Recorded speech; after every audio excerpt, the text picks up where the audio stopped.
What is your overriding feeling heading into the second half of the season? No, I feel confident that we will fight for all the titles. This year I think everyone can beat everyone in La Liga. It's been a tough year and it's a tough competition, and in Champions League the same. So I feel we're doing well and we'll get only better. We won 2 titles already with the Super Cup of Europe, the Intercontinental Cup.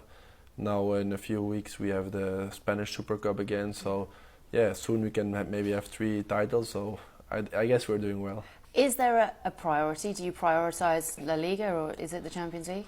No, we never prioritize one thing. I think the last 2 Champions League we won, we also won La Liga. The domestic league is always your barometer for how well you're doing during the season, because I think it's really hard to not be in a title fight and go far in the Champions League. It's always related. We don't prioritize, we just want to win everything possible, and that's also what is demanded of us at Real Madrid.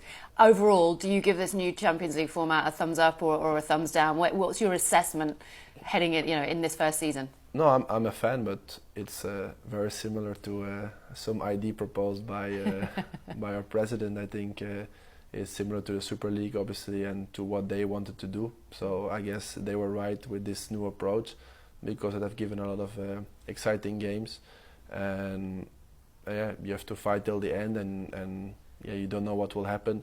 Let's talk about the calendar. You have been very vocal in terms of your criticism, playing too many games. What is your solution? What do you want to see happen? The easy counter-attack is always, yeah, but makes you earn more money. Okay, I agree, but I don't think playing more games will make me earn more money. I think that's not always have to do one thing with another.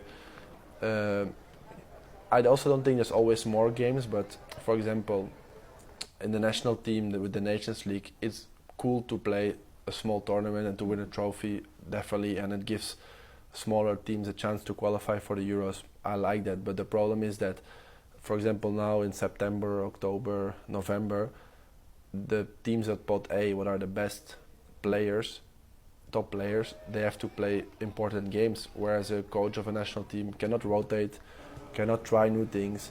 And eventually what we're asking from national team coaches, you have to try this, you have to try that, but they don't have the time to try anymore, because every game is so important that now the World Cup qualifier starts and you have also to do well. Do you have hope that you will represent your country again? Well, in a way, obviously I always feel proud to play for my country. But yeah, let's see. In the end, it's hard to tell. Obviously, the team also moved on, and I don't know what will happen in the next months, year. I obviously hope to have another game, to have a proper goodbye, or to play again. Like, my objective is obviously to play the World Cup, or I would love to play the World Cup, but we'll see what happens. Do you see the problem as being more the international games, or is it the club games? No, definitely it's the more international games, and then also now the Club World Cup. Let's see what will happen with that. But yeah, it's all that together. But yeah, if you play in a team that plays once a week, you don't understand this problem of calendar, because you have a game each Saturday and you deal with it, and that's how it is, and it's okay. That's what you have done always. But for us top players, it's different. I think players will not mind to play 9 months non-stop with a proper preparation and a load management. If you have 2 months off in summer, like NBA, if you have 2 months off and you can rest your body 1 month and you can train 1 month, people will be more ready to do 9 months fully. When you don't rest, then is when all the injuries pile up. This year's the Club World Cup, then next year is the World Cup, then the year after is something else. So there's no rest for players.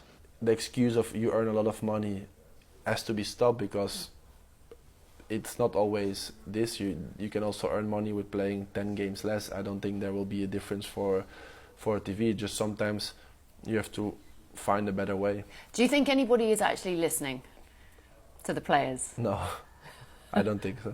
So do you think it will change? Not at the moment.